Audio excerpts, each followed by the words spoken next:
আজকে আমাদের গ্রামে মানে আমাদের বাড়ির পাশ দিয়ে যাচ্ছে মাছ কাকু, তাই তো রাস্তার মধ্যে দাঁড়িয়ে দেখুন, আমিও দেখছি আর এই আপনাদের দেখো সাথে ভাবলাম একটু মাছ, শেয়ার করি। নাড়াও দি নাড়াও। আমাদের গ্রামে কিন্তু এরকমই টাটকা জলজান্ত মাছগুলো নিয়ে আসে। কোন মাছ কি কাকু এগুলো? রুই আছে, ঢেবুয়া, মিড়কা। উম, ঢেবুয়া। এই যে দেখো জল আচ্ছা, আমরা কিন্তু কম বেশি প্রত্যেকেই জানি তাই না, যে টাটকা মাছের জুড়ি মেলা ভার। তো সকাল সকাল সকলকে জানাই গুড মর্নিং, সুপ্রভাত বন্ধুরা, কেমন আছেন সকল? আশা করছি ভালো আছেন, সুস্থ আছেন। উত্তর দিনাজপুর থেকে আমি পায়েল নিয়ে হাজির হয়েছি একটা ছোট্ট মিনি ব্লগ। দেখুন, সকালবেলা তো রুই। বললামই যে মাছ কাকু যাচ্ছিল রাস্তা দিয়ে মাছ মাছ করতে করতে, তাই আমি আর মা দৌড়ে বেরিয়ে পড়লাম হচ্ছে গিয়ে দেখার জন্য। আর আয়ন সোনা এত সুন্দর খুশি হয়েছে এই মাছগুলোকে দেখে, সে তো ভীষণ ভীষণ আনন্দে লাফাচ্ছে, ঠিক আছে।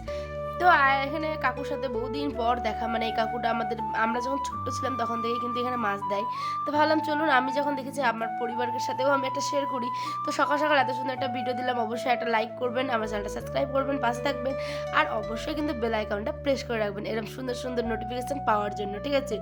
তো যারা যারা গতকালের ব্লগ ভিডিওটা দেখেননি, অবশ্যই রিলেটেড ভিডিওর অপশানে আমি দিয়ে দিব, অবশ্যই কিন্তু একবার হলেও চেক করে যাবেন। গতকালের ভিডিওটা অনেক অনেক সুন্দর হয়েছে, তাই না বলেন? তো মাছ কাকু তো মাছ নেওয়া হয়ে গেছে, জাস্ট এটা আয়নের জন্য নিয়েছি ছোট্ট একটা মাছ, তো আমার আয়ন সোনা খেতে খুব পছন্দ করে। তো সেই কারণে আর গ্রামে মাছ বিক্রি করতে আসলে নিব না তা কখনো হয়। তো আজ এই পর্যন্ত দেখাবো অন্য একটি ব্লগে। সকলে ভালো থাকবেন, সুস্থ থাকবেন, আল্লাহ হাফেজ। আর অবশ্যই কিন্তু চ্যানেলটা সাবস্ক্রাইব করতে ভুলবেন না।